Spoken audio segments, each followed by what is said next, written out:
I like to start every one of these Something to Talk About programs with an acknowledgement that Fieldstone Communities of Bainbridge Island is a sponsor. Fieldstone offers innovative and compassionate care, and they have day stay and respite programs in addition to memory care right now at their facility up on Rolling Bay. If you'd like to get a tour, call 360-689-4314 today. Also, I'd like to acknowledge that the Senior Community Center is on the ancestral homeland of the Coast Salish people, specifically the Suquamish tribe, the people of the clear salt water. We honor them and we are grateful for their hospitality. Today, we're going to tackle some of those more interesting technology challenges. We're going to talk about organizing the photos on your phone and whether you might want to use the wallet that comes on an Apple device. And as with every month about this time, John Chen has put together yeoman effort to get the program together. So thank you, John. Well, thanks, Reed. Before I start, I'd also like all of you to know that there's another series of tech videos that's available. And it's put together by Tressa, along with Alex. Alex is a college student who graduated from Bainbridge High School, and Tressa is a senior center member. And these videos are great, and I went through some of them. They are short, and they are very focused on a specific topic. Like, how do you change certain things on an Android phone? How do you change certain things on an iPhone? So if you have some quick questions about certain things about your device, you may want to go to that Senior Center website, and you can go to the website followed by Learn More, and then you can go scroll down and see a bunch of videos, and you'll come across the Tressa picture on one of the first videos that's available, and go from there. Okay, today's topic is, there it is. There is tech tips. And as I said, it's very focused on a specific topic. How do you turn something on? How do you turn something off? And the videos are very well put together. Okay, today's topic, these two topics are tough topics. By tough, I mean trying to put together some presentation foils that will guide people through this whole topic is challenging. And I had to do a lot of screen prints. And the topic is also related to 3 different devices: your phone, your iPad, and your Mac computer. So, and I'll go into that a little bit. But before we start, there is something that it may help all of you. You see that, by the way, this is on my Mac, and you see iPhone, iPad, MacBook Air, and plus some novels. By the way, you can get these books from the Apple Books website. And yes, you have to buy them for a big amount of $0. All right, so they're free, and they are written by Apple, and they are very dry reading, but they are great for answering a question on how do I do something. You will go to your phone or your Mac or your Pad app, which is called Books. And once you open that up, you can search for books by a bunch of people. Some of them are charged items that you buy through Apple Books, or they're written by Apple and they're free for download. And I just keep them on my device. And if I have a question, I can always look it up. So It's very handy to have, and it's free. All right, we're going to talk about two topics. One is photo, and the second one is electronic wallet. Now, before we talk about photos, we have to talk about cameras, because that's where the photos come from. You'll see that this is an iPhone screen, home screen. I've circled two items. This is the camera app, and this is the photo app. So we're going to look at these two first. When you open up the camera app, there are a whole slew of options. And here are a sample of some of these options. You have a photo right above the button here. When you're in photo mode, let's take a look at the top of the screen. The top left corner is a lightning bolt, and that is flash. If you click on it, you can specify, do I want it on all the time? Do I want it off all the time? Or let the computer choose. If it needs it, it will turn it on. The second one is nighttime.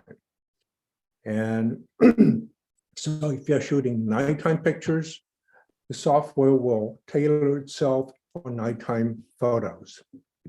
And over here on the right, let's see, what does that say? Oh, that symbol right there is something called the live photo. Live photo is the camera would do, it would take a 2 to 3 second video, then it would take a still photo. All right. So you get to see a little bit of action, then a still photo. And by the way, you can choose, once you have taken the picture, you can choose which frame of that 2-3 seconds of video you like to be the permanent still photo. Okay. So I have a question. Do those take up a lot more space? Yes, they do. So if I wanted to save space, I might just go with the old-fashioned no live. That's correct. However, you can by the way, you can click this on or off. You can take a live photo if you find that the one frame is the best. You can delete all the video and only keep that one picture. All right. Good thing about it is if you're taking a group shot and somebody is half blinking, you may say, okay, I don't want that one. I would choose a different one to be my final still photo. If you're taking some action shots, let's say at a track meet, high school track meet, it'll give you some people running before they hit the finish line. So, all right, let's go to the bottom. On the bottom, you'll find a whole series of options, and I'm highlighting the photo part. And by the way, depending on which camera you have, and also which version of the software you have, you can go to 50% zoom, or 1:1, or 2x zoom, or 3x zoom. So you can click on whichever you want. All right. There are a whole series of options to the left, and I hope I have gone through the very left of this row is time elapsed. Time lapse says you want to take, let's say, a video of 8 hours of people working, doing some activity. And you get to see all those 8 hours in very, very condensed form. Right? Meaning it will take a picture once every X number of seconds, And so you end up seeing a flower blooming or dying. Okay. Next is slow-mo. Slow-mo is really just that. It will take the video at normal speed. Actually, it's not taking it at normal speed. It's taking it at very high speed, showing it back to you in slow speed. So it looks like a person is actually moving in slow motion. Cinematic is the next one, which is this guy right here. Cinematic uses different focus. So the person that is the center of the subject will stay in focus, but things behind it or in front of it will go slightly out of focus. So you'll put the focus on the person or a flower or whatever you may want. Next is video. That's standard video. Here's photo. Portrait. If you click on this portrait, you will get a whole slew of different kind of options that you can just swipe your finger left to right. You can get different kinds here. Let's see. Did I write that down? No, this is natural light. I know some of them you can take a portrait in black and white or different. I'm following along with my device. And great. it says studio light, contour light, stage light mono, which is the black and white, and then high key light mono. So I guess you just kind of can play around with those and see what you like. Correct. And obviously, if it takes a picture that you're not too crazy about, well, you can always delete it. Okay, next is panoramic. I use that quite a bit when I'm traveling, or if I am on the ferry and trying to take a picture of the Seattle skyline.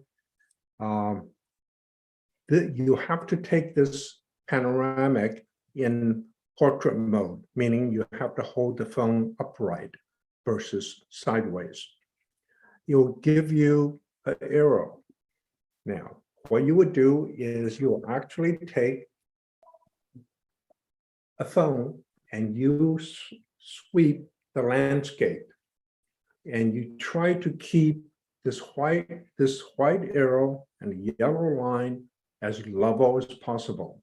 Trying to pick a landmark, trying to pick, let's say, a horizon, and just follow that horizon and move your camera from left to right. And when you're done, it will give you a wide angle shot, a very long strip of photo. Okay. So.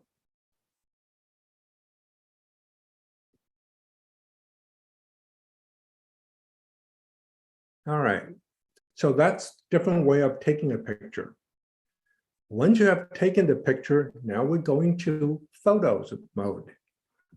In this case, if you go into photo mode, on the very bottom, you see years, month, day, or all photos. In this case, that's the one I have highlighted. Below that, there are a few other fields. Library, for you, albums, or search.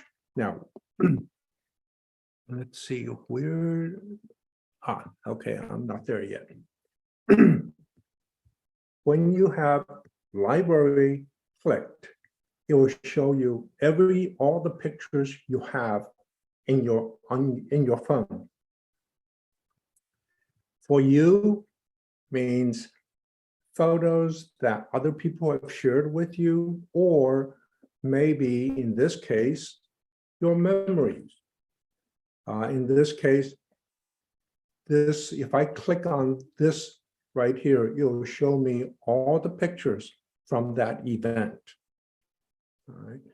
And this, I'm not quite sure where it was, but it looks like flowers. And if I go over to here, yes, I fuzzied out all these personal pictures, so you don't get to see them. But these are the section are the albums. Album is, now, how often have you come across a person and they want to show you a picture and they pick up their phone and they swipe, trying to find the picture that they're looking for. And it's a pain. It's a pain for me because a lot of times I don't create albums. Right. So if I want to show somebody a picture that I took, it takes me forever to find it. And I'm trying to think of when was it taken, and maybe I can relate that date with some other photos. So the good thing you can do is create an album. All right, I'll tell you how in a minute. And a search. Now, let's defer the search for a minute.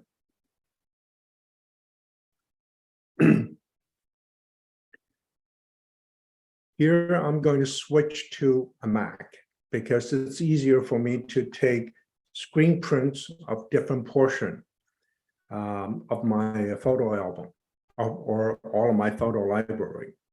Now, I'm switching to a Mac.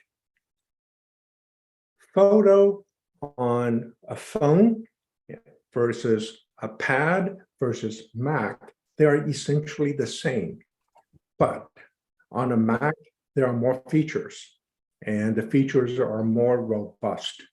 On a phone, because it's a tiny little device, and they can't cram as much stuff onto that screen, so what you are able to do is a little bit fewer. So depending on what devices you have,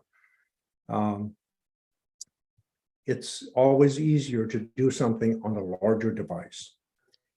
On the very top photo, again, we have very similar items as before: years, month, day, all albums. So you, for example, you can pick year, and you can go to, let's say, 2018, and a certain month, you took a trip to some place, and what day it was. And there are other ways of finding things in a minute. I'll go over in a minute. To the right, there is a circle with an eye. By the way, this row is the same thing as this row. It's just zoomed in. This one is zoomed in a bit, so it's easier for us to see. I is for information. So if you highlight, let's say, this picture, and then you click I, it will give you information such as what exposure it was taken at, what device took it. If you took it with the iPhone 7, it will show iPhone 7. It will also give you information like where you took it. It will give you the longitude and latitude of where you were when you took that picture. And by the way, that is a good way to find out if you did take a picture that has your lat long on it, latitude and longitude, and then you're going to share it with somebody, and that somebody is going to know where you were. Is that a good thing? It's up to you. Let's say you have some kids and you took a picture of your kids. Do you want to let other people know where you and your kids were for their safety? So you may want to eliminate that location info. The next symbol is a rectangular with an up arrow. That is for sharing. So if you have a picture and you click that button, it will jump to a screen to say, how do you want to share it? Do you want to share this picture with another person using messages, using email, or using AirDrop? So you have a different variety of a way of sharing that picture. A heart, it means that's one of your favorite pictures. All right. You are essentially identifying that picture as one of your favorites, and later you can see all of your favorite pictures.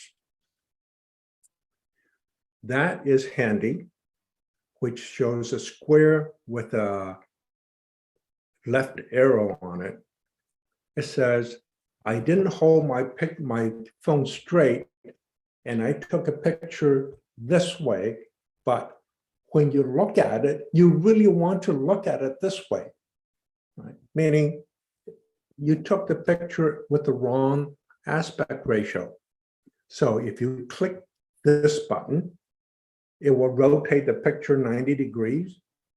If you took a picture upside down, let's say there's a bug on a table, you decide to take a picture of it. So you hold your phone like this, but you slightly tilt it forward. So you are actually taking the picture upside down. So in those cases, you may have to click this button twice to turn it 90 degrees, then turn another 90 degrees, which means 180 degrees. Okay. So I'll just jump in here and say that while we're looking at the Mac, I'm finding most of these controls in the photo or in the photo app on the phone as well. Wow. There might be a little different place, but you can find the information and the like and the share buttons on your phone as well. Correct. And one thing that I didn't show here, which I hope one of the following foil will show that, which is edit. While you have that picture, you can also click edit, and that's also available on the phone. And it lets you, let's say, crop that picture. Or if you like the picture to be more brighter or darker, or let's say you took a picture with slightly at an angle. Now this rotate symbol up here only changes it by 90 degrees. Let's say you took a picture from a ferry and the whole picture is slightly at an angle. It looks like water is running downhill. Right? So you may want to line it up straight, flat. You can use the edit function to be able to do that. All right. In this case, I'm using the phone. No, I'm using a Mac. On the left-hand side, when you're looking at your library, the left side is a list of different things you can do. In this case, we have library, memories, and then we have albums. If to the left of the first line in album, it says media type. If I click on that right arrow, it will expand it. Whoops. It will expand it into all the detailed types. And let's look at this list, which is easiest to read. Library is your entire library, from the first picture to the last picture that you took. Memories. I have different likes and dislikes about memories, because sometimes Apple software will put different pictures together that it thinks they are related together, that they want to show you. So they'll throw a memory grouping, like maybe a trip you took. Some of them makes total sense. Others are just sort of make sense. But you can click on that and it will show you what Apple has put together, the software has put together for you as a sort of a memory book.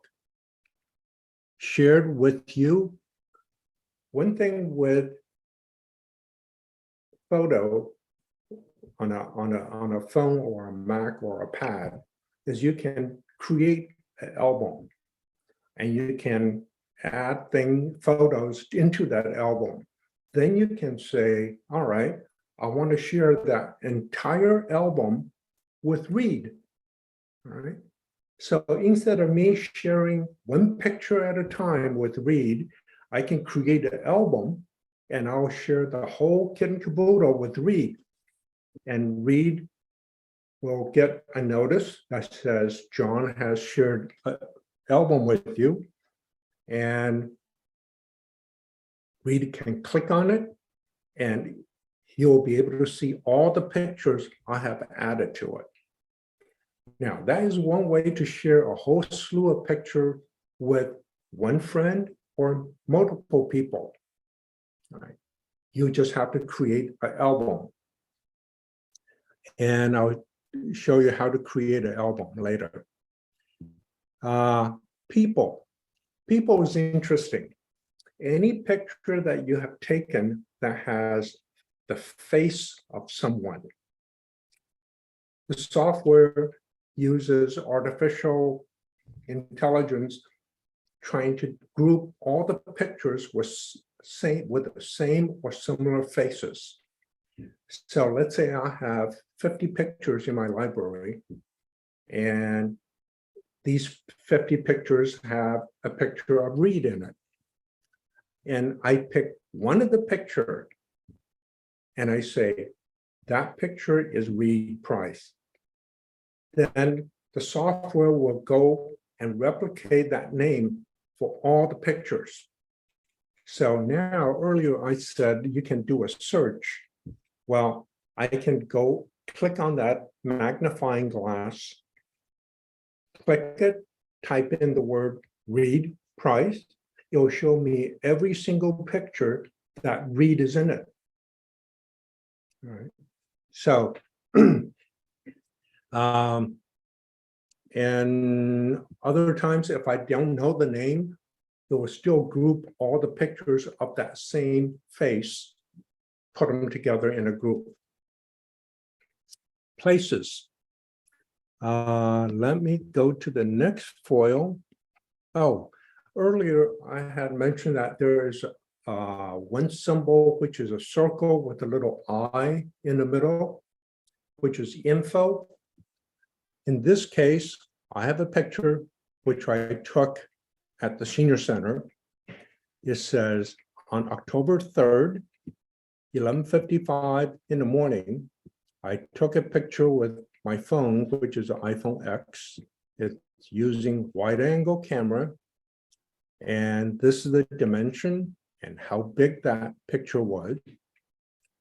And other details like f-stop and shutter speed. And it gives you a map. If you click on this map, it will keep on zooming. If you keep clicking on it, it will keep zooming it in. And you can eventually see that that photo was taken inside of the Seattle Bainbridge Senior Center's building. Okay. So there's a lot of information here. And to zoom in and out, you can just click on the plus sign or the minus sign, and you'll just keep on zooming in. Okay, back up here, places. Because all your pictures has the location data, if you click on places, this is what you'll get. For me, I have 1,336 pictures that I took in the Seattle area. And here are some 65 pictures taken in Hawaii and California, Central America, and Toronto. And let's pick Toronto. If I click on this picture for Toronto, that's what I'll see. Notice that this picture only shows one representative picture here. If I click on that picture, you'll see that here at Niagara Falls, I took 123 pictures, 204 in Toronto, and there's another place with a picture of two bears. All right. Okay. Then if I decide to click on this picture further, it breaks it down into these grouping of photos. And if you want, you can click on, for example, this one that says 48. So you can keep on clicking down and drill down to the exact place where you took those pictures. Okay.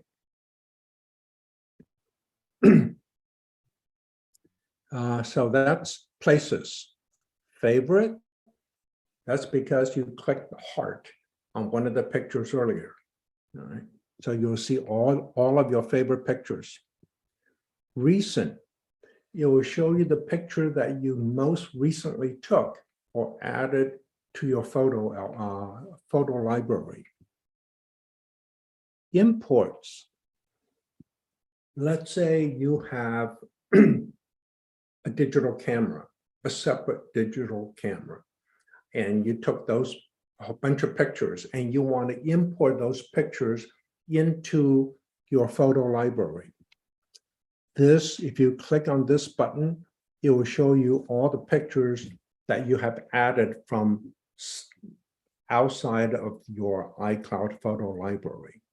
Okay, recently deleted. Now, this is a grouping of photos that this line may be there or may not be there.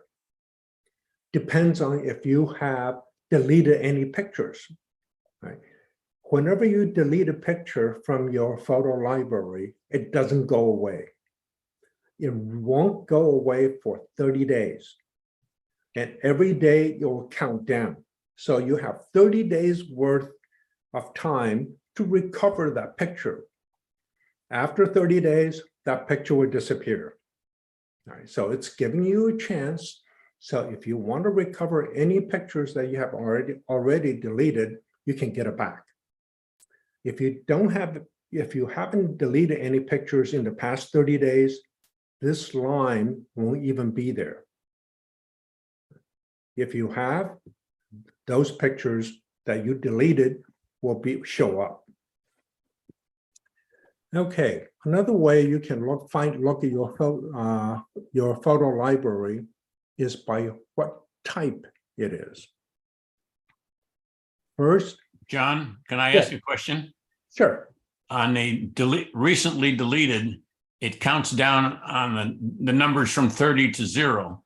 And when it gets to 0 and it actually deletes, it deletes everywhere. That's all devices that it's synced, and including iCloud. That is correct. Okay. So if you have, let's say, a phone, a pad, and a Mac, and you decide to use your phone and delete a picture,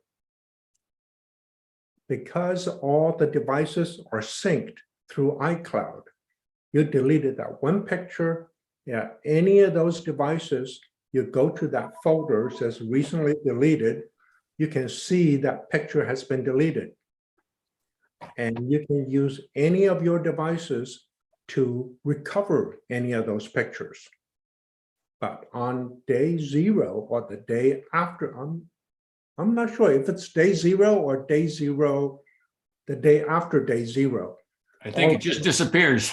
It just disappears. Okay. Okay, great. Thanks, David. Videos. Let's say you took a picture or you took a video someplace. You want to see all the videos.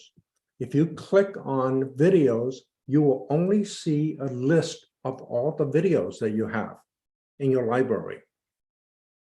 If you want to click on selfie, it will only show you the selfies that you took. Live photos, that's the one that I explained earlier, where you would take a few seconds of video, then it will give you a still. And this live photo button will show you all of those pictures. Your portraits, your panorama, time-lapse, slow-mo, burst, screenshot. Burst is, let's say you have the burst mode turned on. So every time you hit that shutter button, it will take click, click, click, click, click. It'll continue to click. All right. And you can set it so every time you push the shutter button, it will take X number of pictures. Or you can set it so it will take continuous bunch of still photos. And they're called bursts, and it's a different category of photo altogether. Screenshot. Screenshot. That is when you take a phone and you push these two buttons down at the same time. It will take a picture of whatever's on the screen and save it into your photo library. So if you click on screenshot, then all of those pictures will show up. Shared album. So let's say earlier I had mentioned that if you want to create a album, and you can click on that greater than sign, when you do that, you will see a plus sign to the right. And you can click that plus sign, and then you can give it a name. Let's say 4th of July barbecue. And then you can add all the pictures that you took from 4th of July barbecue at the Senior Center, stick it into that folder. Then I can share that album with Reed in one chunk. All right. It doesn't take up any room. Oh, yeah, that's a good point that I didn't mention earlier. This is sort of a different concept. You have your photo library, which is an image of every picture you have ever taken, unless you have deleted it. There is one image, one copy of that image. Let's say you create an album for Reed, and you drag that picture for the 4th of July barbecue into the name of that album. That doesn't really create two images. It doesn't duplicate the image twice, meaning one in the library, one in the album. The one in the album doesn't really exist. All it is a pointer to the original picture. All right. So you can create 10 albums and drag the same picture into all 10 of those albums. You're not really duplicating that original picture by 10 times. Okay. And if you want to create albums of your own that you're not intending on sharing, you can expand My Album section, click the plus sign, and create your own album for 2021 Christmas. And you can drag your pictures that's related to that subject into that album. So that's how you can organize your photos, be able to find them. It doesn't really itemize every single one of your pictures, but at least it gives you some tool to group them and allowing you to find pictures easier. One of the things that I also, let's see.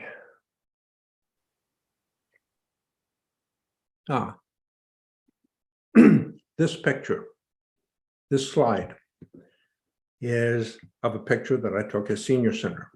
Do you notice add a caption, add a keyword? Okay, caption, you can, just like a caption of a picture on a picture, you can type whatever you want. Keyword, let's say the picture is an event at the Senior Center. So I can put in a keyword called, let's call it BISCC. Okay, I can put in two keywords, BISCC, and the second word could be barbecue.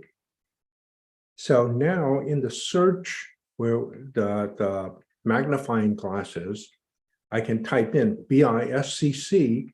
It will show me every picture that I have added the keyword BISCC to it. If I type in BBQ, it will show me every picture that has the word BBQ added to as a keyword. And by the way, you can add as many keywords as you like. Now, it gets a little confusing after a while, because let's say you have a Senior Center barbecue, then you have your own family reunion barbecue, and you gave them both BBQ as a keyword. And if you type in BBQ, it will show you both. But that's something you'll have to experiment a little bit. Okay. What questions do you have up to this point on photos and camera?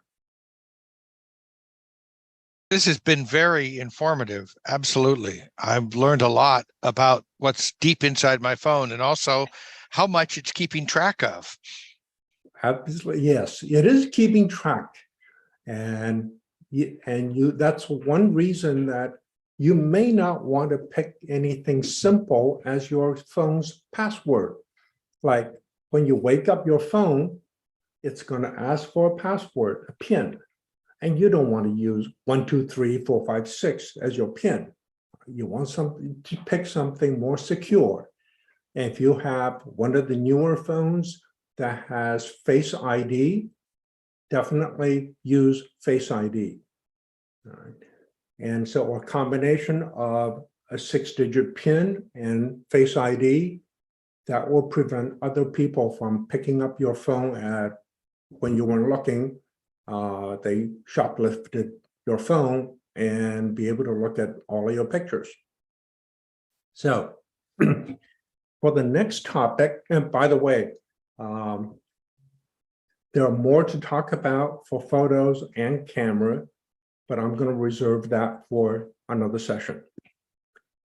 Next topic I want to cover is this thing, which is the wallet. And I'm not going to go into a lot of details, but I'm going to give you an example of what type of things you can put in there.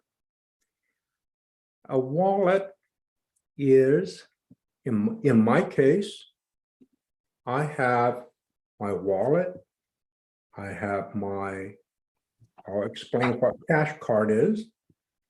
That'd be a Bank of America debit card.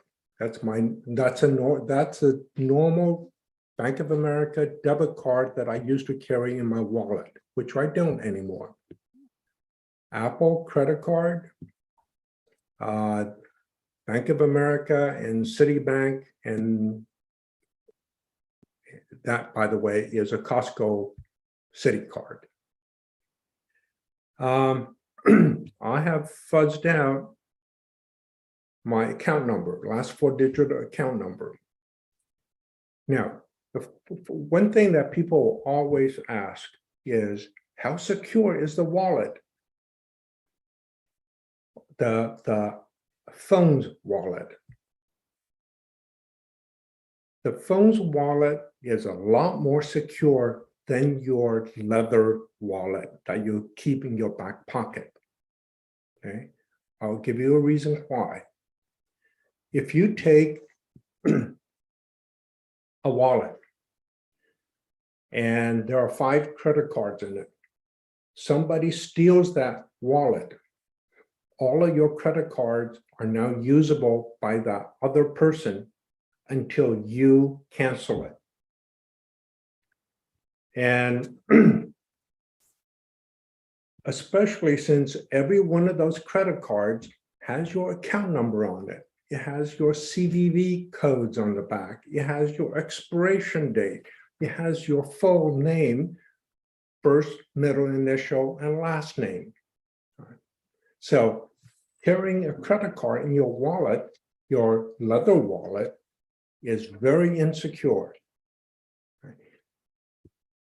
The way these credit cards work is, first of all, you take let's say in this case, Costco's Citibank card, and you hold your phone to that card.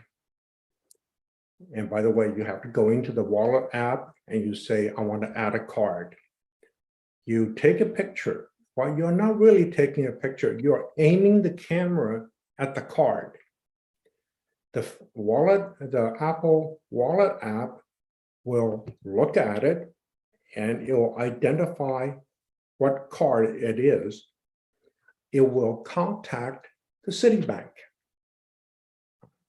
And it will ask you some questions to make sure you are who you say you are. And then Citibank will respond to the phone and says, okay, David is really David, and I'm going to allow that card to be added to this phone's wallet.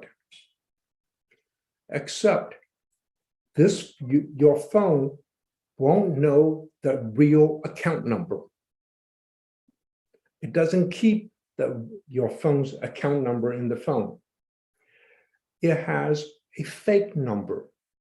Not really fake, it's a virtual number, right, which is not the same as your real number that's on your card. You'll keep that virtual number in the phone. Okay. When you walk up to Town and Country to buy a grocery item, you normally take your credit card out, your plastic credit card, you tap that little device on the counter, and the credit card and that device, they talk to each other, and it sends a transaction to the bank. Now, at that point, you have a piece of plastic in your hand. If you accidentally drop it or you put it on the counter and somebody else picks it up, you have lost that credit card. If you will use this phone's credit card the same way. When you have that little reader on the counter, you will take the button on the right, double click it, says, I want to use Apple Wallet. At that point, you'll see a list of all of your credit cards. You scroll to the card that you want to use, and you hold this phone next to that machine. All right. You have to be within 3 to 4 inches to that machine. When you get close, it will be the same thing as you have taken the credit card, plastic credit card, tapped the machine. You're just tapping the machine with your phone. At that point, the software on your phone will give the machine a virtual number. All right. So your phone doesn't know the real number. The grocery store doesn't know the real number. And that transaction gets sent to the bank, and bank says, oh, I have this virtual number. It really belongs to this number by David. So David will get a bill with that charge amount, but nobody along the line knows your real number. They don't have your name. They don't have your CVV codes. They don't have your expiration date. They have a virtual credit card number with an expiration date. So it's extremely safe. The second I have added any of these cards to my phone, I take that piece of plastic, stick it in an envelope, stick it into my home safe. I don't carry that card anymore. So all of these cards that you see here, they don't exist in my leather wallet. They're only in here. What else can you store into your phone's wallet? In this case, I have my vaccination card, 2 different ones. Lodell Reserve membership card, Regal Cinema for going to movies, Marriott hotels, AARP. All of us have a AARP card, AAA, CVS Pharmacy, and some Starbucks cards. Now, you do it pretty much the same way. They're not credit cards. They are kind of membership cards, store cards, reward cards. The way you do it is, in the case of Starbucks, you use the Starbucks app. Once a card is in the Starbucks app, it will say, show the card in the wallet for me. So that's when that card gets added to the wallet. So any of these, the app for Lodell, for AARP, all of these, the app has to have the right interface to talk to the wallet. All right, so they have to do some work. And obviously, looking at this list, you can tell that those companies do have interface to the wallet. The second that happens, I don't carry any of these cards in my wallet anymore. If I lose my phone, they're perfectly safe, because remember, I have a PIN and my Face ID to unlock this phone. If somebody doesn't have the right PIN or doesn't have my face, they can't unlock the phone and they cannot use any of these cards. Right. So, and by the way, these are airline boarding passes that also can be saved into the wallet. So a lot of times when, let's say you're in an airport and you sign up online and get a ticket, and that ticket, there's no way for you to print it because you're in the airport. So you add it to the wallet. And when you get to the boarding gate, you show them the card. Right. So you don't even have to have a piece of paper of it. So right now, the only thing I have in this leather wallet is some cash and one card that is sort of a gate key to open a gate. And that is the only thing in here. And other things that's going to get added to the wallet. Let's see. Oh. Oh, shoot.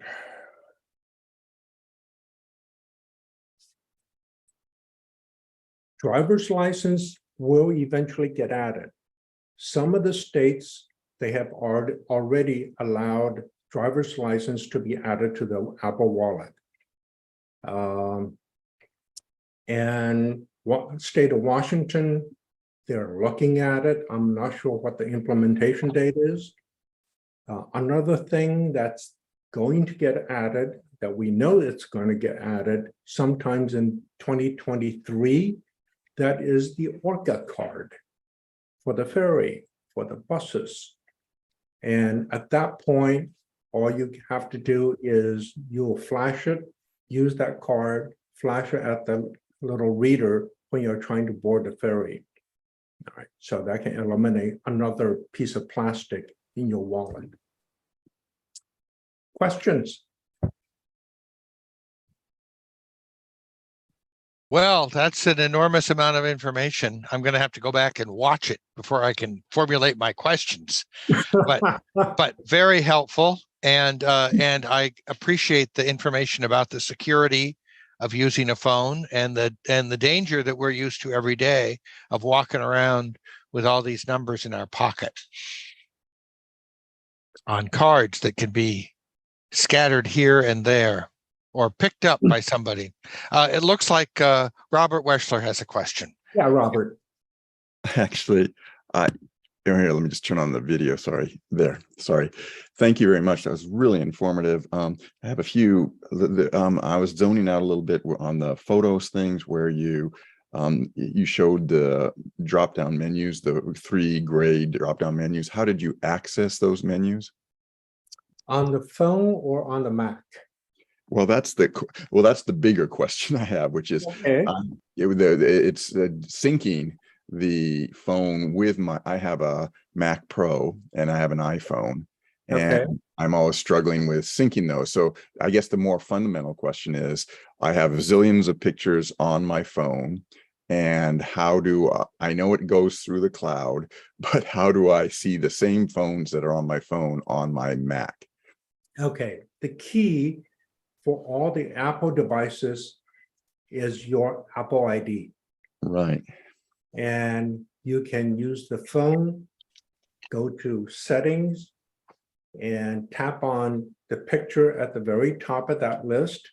It will show you the Apple ID you are using, the Apple ID that phone is using to connect to iCloud.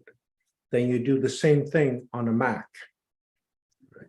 As long as they are the same, then you go into the settings, photos, and then there is a couple of sliders you have to slide over to say sync with iCloud. And maybe one of these days you and I can get on a one-on-one with both of those devices to make sure that is all set up correctly. Once you have done that, and by the way, Apple has wisely designed it so it will not sync unless the device is connected to Wi-Fi. It does not want to use up your cellular time, and which will cost you money. So if you took a picture on the phone, you connect to Wi-Fi and the picture will upload from the phone to the cloud. Next time the Mac is connected to the cloud to the same iCloud account, it will download all the pictures from the cloud into the Mac. At that point, they're synced. You can delete a picture on one device and the picture will get deleted on another device. All right. But if you have tons of pictures on the phone and none on the Mac yet, it's going to take a while. All right. So it may be a good idea to connect both to Wi-Fi, plug both of those into power, go to bed. I want to thank you, John, for your presentations every month. We really, really appreciate them.